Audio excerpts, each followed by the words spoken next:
Պարգևավճարը լրացուցիչ խրախուսող գումար է, որը աշխատավարձից բացի տալիս են աշխատողին նրա կատարած լավ, արդյունավետ, հաջող աշխատանքի ու նվիրվածության համար։ Ամանորին ճոխ պարգևավճարի արժանացած պաշտոնյաներից այդ որ մեկն է լավ աշխատել, հարցնում ենք քաղաքացիներին։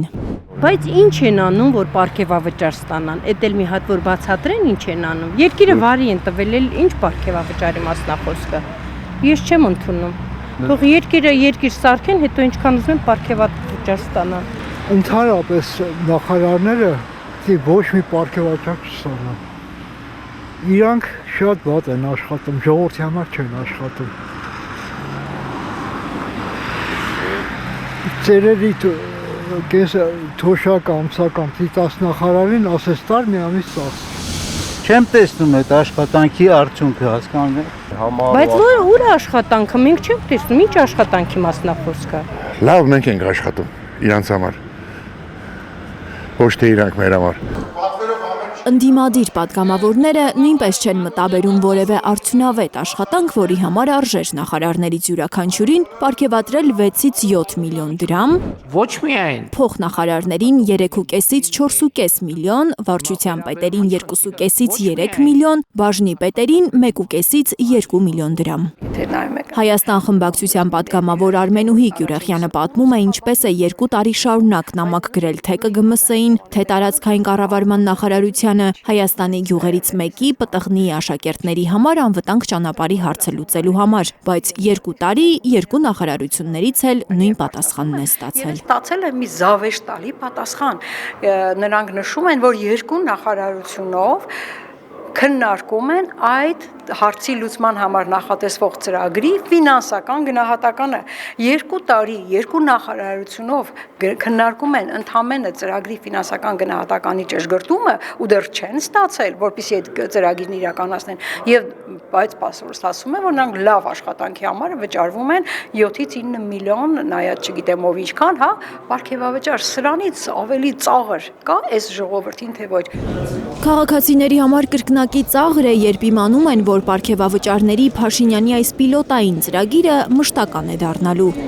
Եվ պաշտոնյաները շուտով նորից իրենց աշխատավարձերից բացի մեծ պարգևավճար են ստանալու։ Դե sense որ գնանք ամեն օր պարգևատրել տան դրանց, ինչ կա։ Եկեք ես չխոսամ, էլի վատ բաներ եմ ասում։ Եթե ես 45,000 թոշակով հազիվ կարողանամ ապրել, ինչ է նշանակում տարին մի քանի անգամ պարգևավճար ստանալ։ Դա աբսուրդ է, դա ոտնահարում է մեր սաղ կյանքի աշխատանքը, որ ներդրել ենք այս քաղաքում, այս երկրի համար։ Դա այն որ ինքը ասում է այդ սաղ թալանքիներից ես բերել եմ, պարգևատրել եմ, թող տար ժողովրդին։ Եթե ժողովրդի փողն են թալանել իրանց ասելով։ Դե вообще պետք չէ։ Ժողովուրդ սոված դարավ պարգևավճար եմ վճարում։ բացի իրանք թալանելուց ուրիշ բան չգիտեն, ինչ ասեմ։ Մամուլի տեղեկություններով դեռ 2025 թվականի հունիսին է քննարկվել պետական ապարատի աշխատակիցների աշխատավարձերի կտրուկ բարձրացման հարցը։ Քանի որ դա օրենքով իրականացնելը տարվա ընթացքում հնարավոր չի եղել, որոշել են պարգևավճարներով բարձրացնել։ Ըստ մամուլի, Նիկոլ Փաշինյանը խոստացել է, որ այդ բարձրացումներն ամրագրվելու են օրենքով։ Ազգային ժողովը հաստատելու է։ Այսպիսի մի խոսակցություն էր գնացել, մի անեկդոտի նման մի բան, երբ որ վարչապետը գնում է Գյումրի, ելույթ է ունենում եւ ասում է. «Սիրելի ժողովուրդ, այսուհետ մենք ավելի լավ ենք ապրելու»։ Եվ գյումրեցին այնտեղից ասում է. «Հբ մենք»։ Հիմա այս մարդիկ միայն իրենց լավ ապրելու հարցն են առայժմ լուծում, ՀԲ ժողովրդին դեռ չեն անցել։ Ըստ ընդդիմադիր պատգամավորի այդ միլիոնները պարգևատրում չէ պաշտոնյաներին այս կամ այն աշխատանքի համար։ Նախընտրական կաշառք է, Փաշինյանը կաշառում է թիմակիցներին, որպեսզի ընտրություններից առաջ նավը չլքեն։ Նիկոլ Փաշինյանը շատ լավ գիտի, որ ինքը խնդիրներ ունի նաև իր թիմում, եւ որպեսզի իր թիմը այս մի քանի ամիսների ընթացքում հանկարծ չդավաճանի իրեն, ինչքան էլ ուզում է ինքը կոմպրոմատներ ունենա բոլորի դեմ, ինչքան էլ ուզում է ինքը վախեցնի SMS-ներով նրանց հրաժարականներից, մի քանի ամիս է մնացել եւ իրեն պետք է որ իր թիմը հանկարծ որևէ այսպիսի բան իրեն չմատուցի, որևէ անակնկալ չմատուցի եւ դա անընդհատ նրանց կաշառում է, կաշառելու է մինչև հաջորդ ընտրությունները։ Ստացվում է, մինչև ընտրություններ Փաշինյանի թիմակիցները ոչ միայն իրենց բարեկեցության հարցը կլուծեն, այլև իրենց հավատարմությունը կվերահաստատեն ղեկավարին։ Ծառայությունների Այս հաղորդումը երբ կգնա եթեր։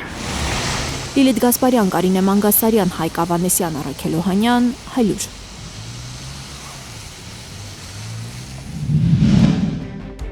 Հայաստանում եւ աշխարհում տեղի ունեցող իրադարձությունների մասին առաջին իմանալու համար բաժանորդագրվեք մեր ալիքին, սեղմեք զանգակը, որ բաց չթողնեք ամենահրատապը, ամենակարևորն ու հետաքրքիրը։